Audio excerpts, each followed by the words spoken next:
Your turn, Yugi boy.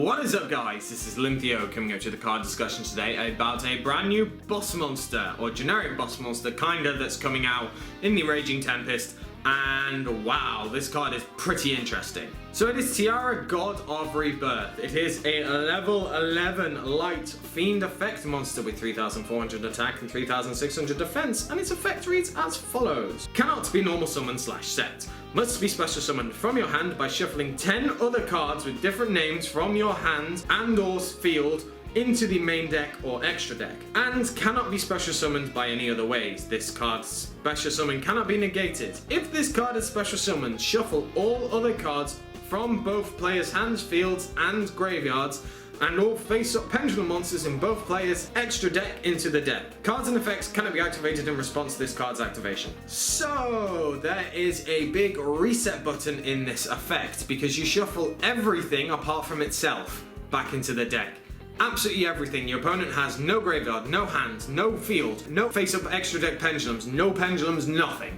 You also suffer the same fate, but you know, you kind of have a monster with 3,400 attack on your side of the field. So let's break it down. You have to shuffle 10 different cards with different names from your field or hands into the deck or the extra deck. So there are many people saying, how is this card going to be done? It's the most broken thing out, or it's not broken at all, because the summoning condition is pretty ridiculous. It's a really interesting card in my opinion. It's one that I actually quite like, and I want to find ways to actually use it. There is one video that I did see that basically is a 2-card combo summoning this out, and it's with everyone Speedroid Terratop, and then using the new archetype that's coming out in this set called the Jushins or the Jushini or something, I can't remember. I haven't looked into them all that much yet. But basically, just using Terratop to go into Invoker, and then you just start spamming the field. Then you actually have, as long as you've drawn different cards in your opening hand and no duplicates, you actually are able to pump out 10 different cards to shuffle back in to summon this card. It's pretty ridiculous if you actually do get to pull it off.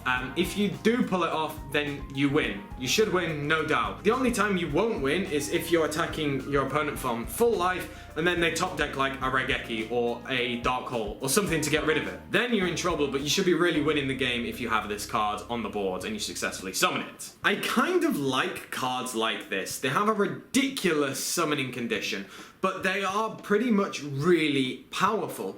The fact that you can't negate its effect and the fact that you can't negate its summon is just absolutely amazing. It's the card that is basically the ultimate boss monster in the fact that it's game ending, but it's difficult to summon. There is obviously that cushion at the fact that, well, if you do manage to summon it, then you are basically not going to be interrupted.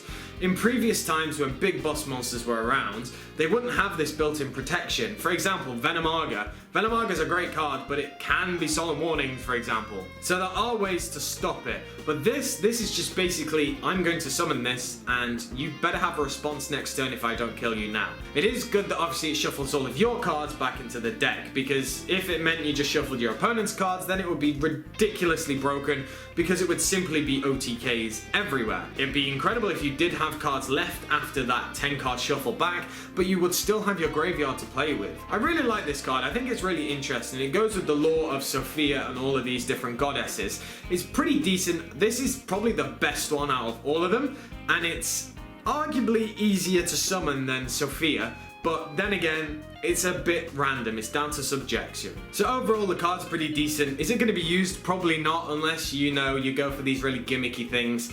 But then again, it's not too difficult to put in, especially if you're playing the new archetype with Terratop. It could be a possibility. So I want to know what you guys think. Do you think it's a really good card? Or do you just think it's meh? It's a nice gimmick, but it's not really going to be used. And to pull it off is going to be way too difficult and can lead to breaks.